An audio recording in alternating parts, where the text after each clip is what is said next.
Assalomu alaykum aziz do'stlar. Yangi videoga xush kelibsiz. Demak, yapon tili darslarimiz davom etadi.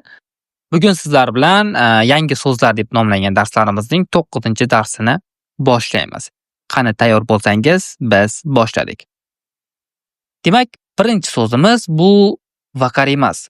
Vakarimas degani bu yapon tilida tushunmoq, bilmoq degan ma'noni anglatadi. Masalan, siz yapon tiliga tushunaman bo'lsangiz, nihongo ga vakarimas bo'ladi. Ya'ni bilmoq, tushunmoq degan ma'nolarni anglatadi.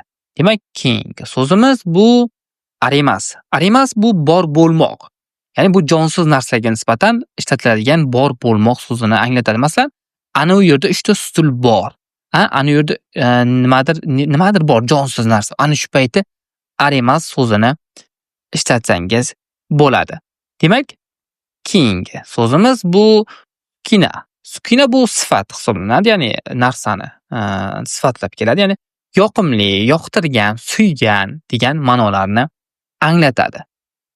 Keyingi so'zimiz bu keray. Keray bu sukunaga qarama-qarshi so'z hisoblanadi, ya'ni yoqimsiz, yoqtirmagan, suymagan degan ma'nolarni anglatadi. Mayda ko'rib turgan bo'lsangiz, rasmda sigaret chekkanda mana bu ayol kishi nima qilyapti?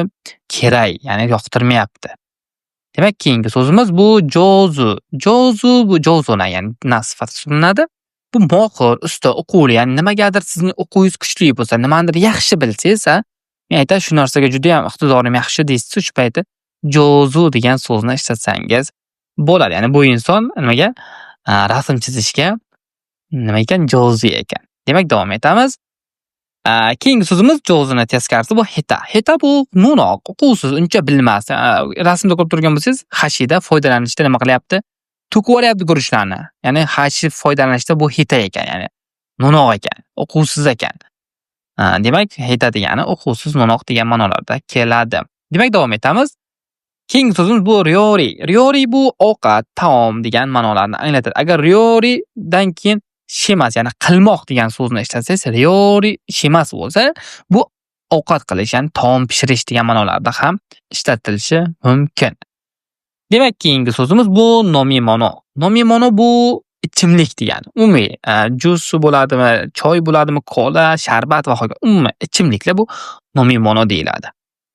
Demak, keyingi so'zimiz bu sportsu. Sportsu bu sport. Ya'ni futbol ham, anaqa beysbol, tennis, basketbol hammasi nima sportga kiradi. Mana shular sportsu deb ataladi. Demak, keyingi so'zimiz bu yakyu. Yakyu bu beysbol.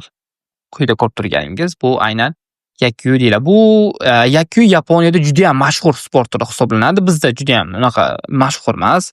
Deyarli hech kim o'ynamasa ham kerak, lekin Yaponiyada bu даже futboldan-da mashhurroq sport turi hisoblanadi.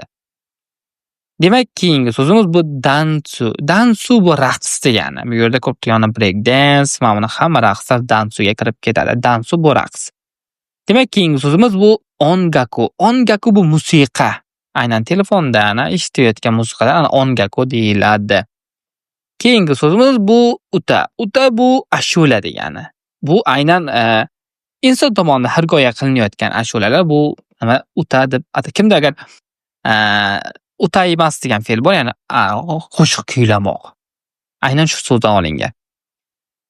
Keyingi so'zimiz bu kurashikku. Kurashikku bu klassik muzika degani.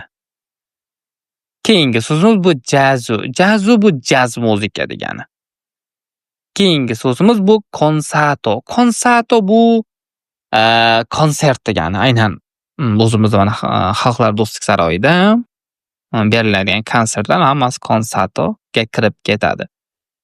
Keyingi so'zimiz karaoke. Karaoke bu karaoke. Buni hamma biladi. Aynan Yaponiyada ham bu narsa karaoke deb ataladi. Yaponiyada juda ham mashhur so'z. Mana shu ekraningizda ko'rib turgan mana shu so'zni siz Yaponiyaning shahar ko'chalarida minglab uchratasiz. Mana shunaqa so'zlar. Chunki yaponlar juda ham karaokega qiziqadi va bu karaoke joylari ham juda ham ko'p.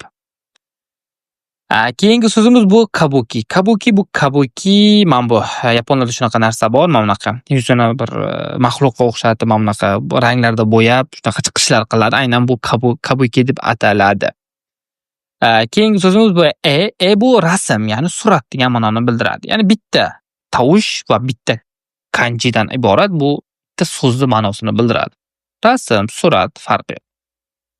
Keyingi so'zimiz bu ji.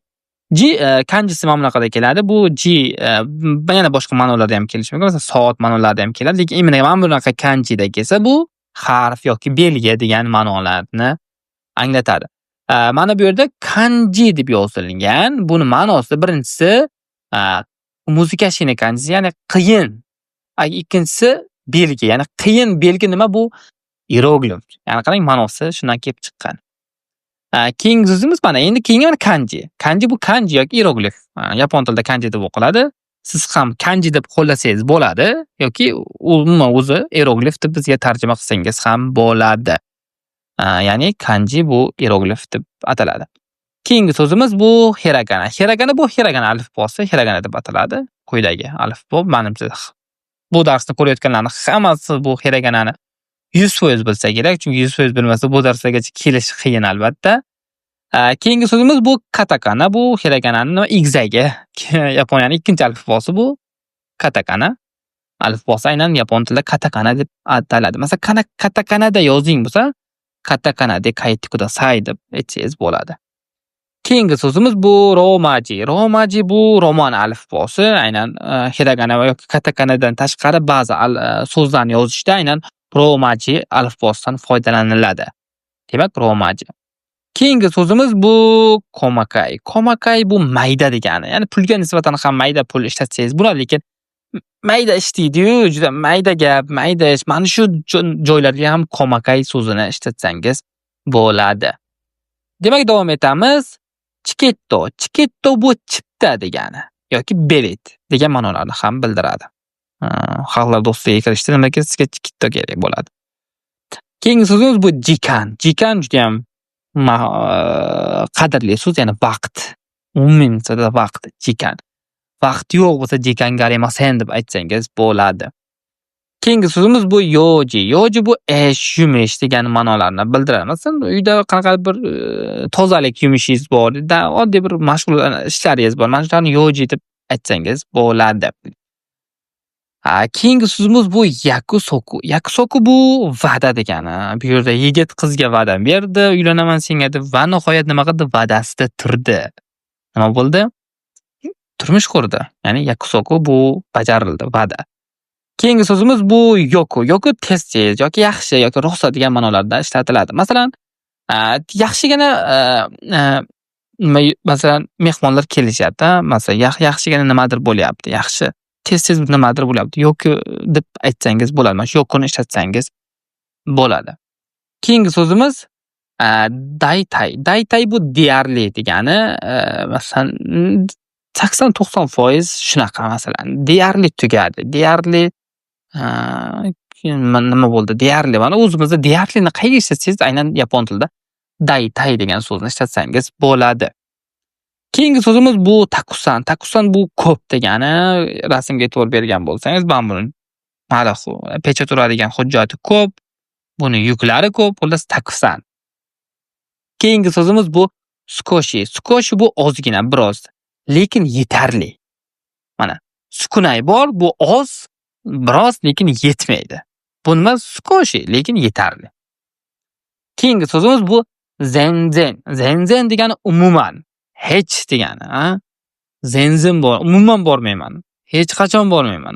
Shunaqa ma'nolarda ishlatsangiz bo'ladi. Men buni xullas turolmay qolgan, umuman turolmay qolgan, xullas orqalari og'rib, qiynalib yotibdi. Mana shu zenzen ugokanay deydi. Umuman qimirla olmayapman deydi. Demak, keyingi so'z bu hayaku. Hayaku bu erta, barvaqt, tez degan ma'nolarni bildiradi. Ikki xil kanjida yozilishi mumkin. Farqi bittasi aynan jismlarga nisbatan tez, ikkinchisi holat yoki jarayonga nisbatan tez. Masalan, erta tong bo'lsa, men buni ishlatasiz birinchisi. Agar jismlarga nisbatan tez mashina bo'lsa, men buni ishlatsangiz bo'ladi. Bo'ladi, o'zi shunaqa ishlatiladi. Keyingi so'zimiz bu doshti. Doshti bu qanday qilib degani. Ya'ni qanday qilib. Masalan, qanday qilib kelding, qanday qilib bo'ldi, qanday qilib yeding va hokazo. Mana shunaqa doshti degan so'zdan foydalansangiz bo'ladi. Demak, keyingi so'zimiz bu zannen desne. Zannen desne degani bu afsus degani. Mana rasmda ko'rib turgan bo'lsangiz, bular o'zi go'sht olgani keladi va sold out. Ya'ni sotib bo'lingan. Endi bular bir-biriga qarab, "Zanendesne" deyapti. Ya'ni sotib bo'linibdi, afsus, kech qolibmiz, sal afsuslanish ma'nosida ishlatiladigan so'z hisoblanadi. Keyingi so'zimiz bu juda ham mashhur so'z. Bizda telefon kelsa, telefonni ko'tarib nima deymiz? Allo deymiz. Yaponlar moshimosh, moshimosh deydi. Moshimosh degani yapon tilida allo degani. Eslab qoling, albatta kerak bo'ladi. Keyingi so'zimiz bu dame. Dame bu mumkin emas. Nimadir qilish mumkin emas.